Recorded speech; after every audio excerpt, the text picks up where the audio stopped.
Well, thank you. And yes, you have been here a long time, many of you. And I'm going to sort of bring it back to the personal and back to really Bonnie's story.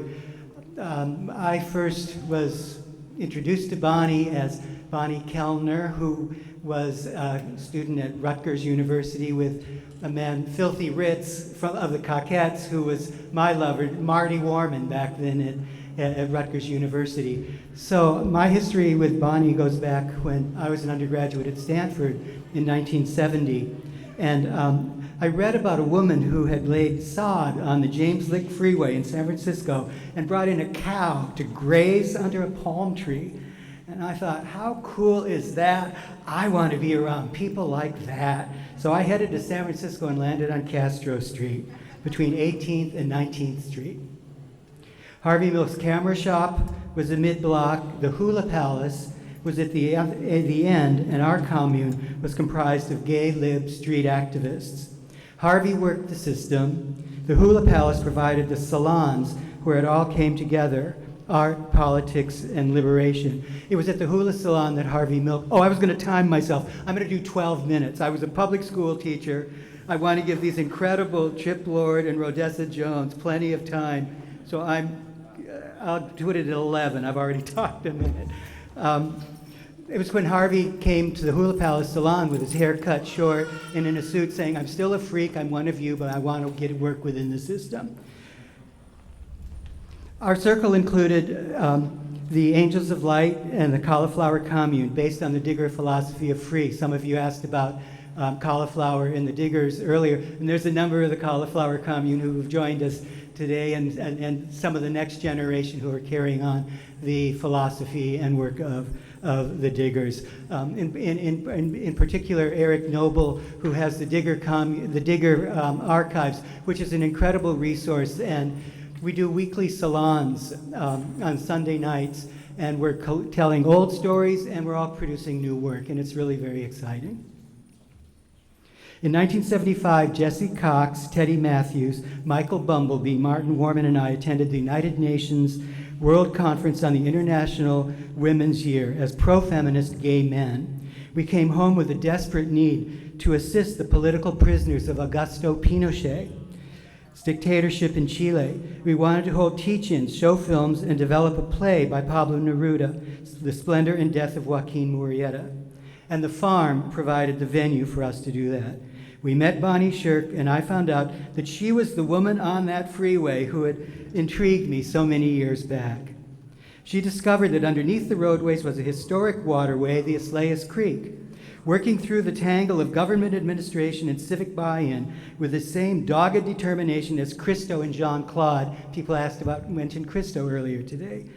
She planted drought-resistant natives as natural flood remediation and created a nature walk to connect the neighborhoods and mark the walk with colorful signs describing the flora and fauna native to the watershed. Bonnie was a visionary and a magician. She was relentless and wore the opposition down. She spoke in compound, complex, run-on sentences and was never going to die. Too much administrone to work through. Too much work to do.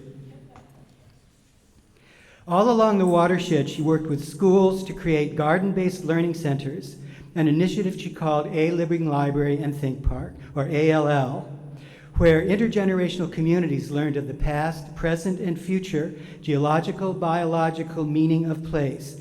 Gina Bushell, Luke Danon, J.D. and Antonio Morales are carrying on that work today, and Gina and Luke are with us right now. The living libraries would be connected worldwide through digital gateways so that elementary school students in Minnesota could confer with elementary students in Michoacan about the health of the migration of monarch butterflies. Like the beat poets who cut and pasted paper before our computers did so electronically, Bonnie zoomed before Zoom. I moved to New York City and taught global literature and culture at Jamaica High School in Queens. Bonnie's roots were in the Northeast. She was born in New Bedford, Massachusetts, Jersey-raised, educated at Douglas College, Rutgers, and had a studio apartment on Cornelia Street in Manhattan's West Village, across from the acclaimed Cafe Chino, and later the Cornelia Street Cafe. While I was teaching high school in Jamaica, Queens, I was teaching Bruno Bettelheim's The Uses of Enchantment to 9th grade students who were reading fairy tales. Bonnie was creating an exhibition in a gallery in Soho. She said, "Let's collaborate," and so we did. The kids looked for any mention of herbs or other flora they could find in fairy tales and then researched their symbolism.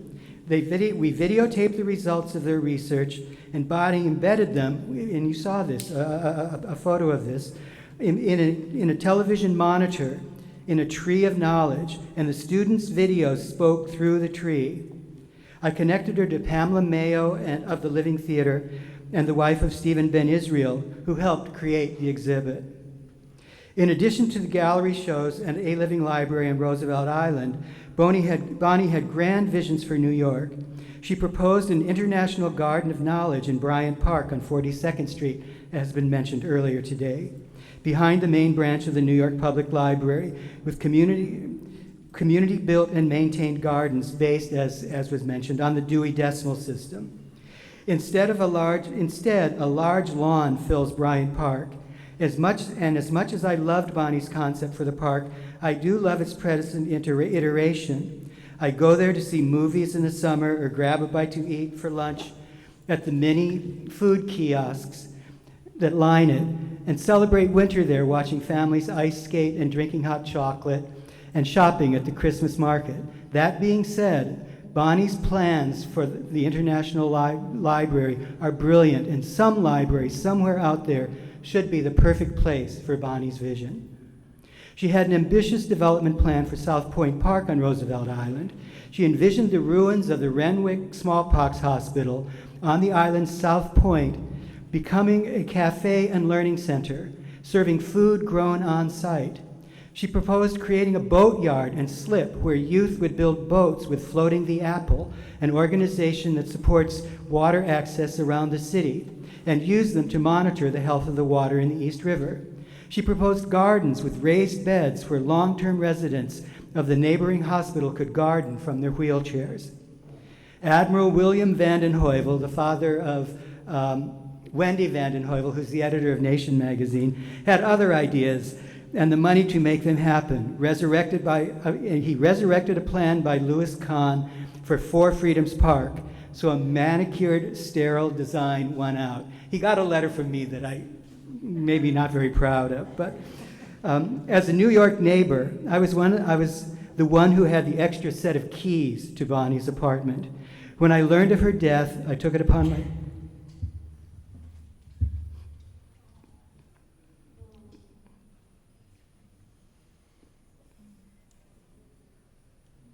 Yeah, let's just honor Bonnie. Take a breath and just honor that we're talking about a real person that many...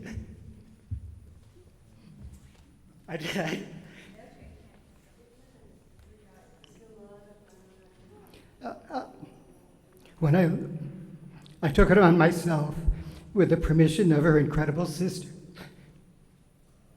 I'm sorry, I didn't think I'd do this. And Rachel Binah, and the help of Keith Jamerick and Ivy Arcee to rescue her body of work. Ivy, when she went through the clothes, we gave like 3 truckloads of clothes, or truckloads to Housing Works.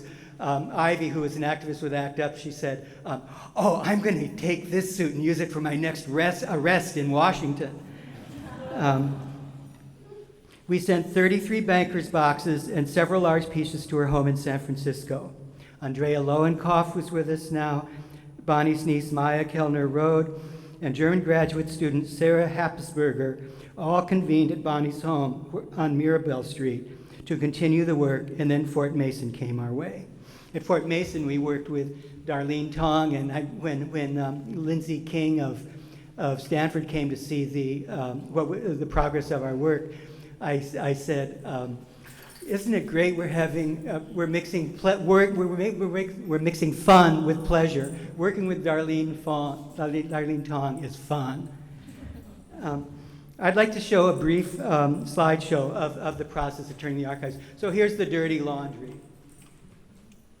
Let's see here.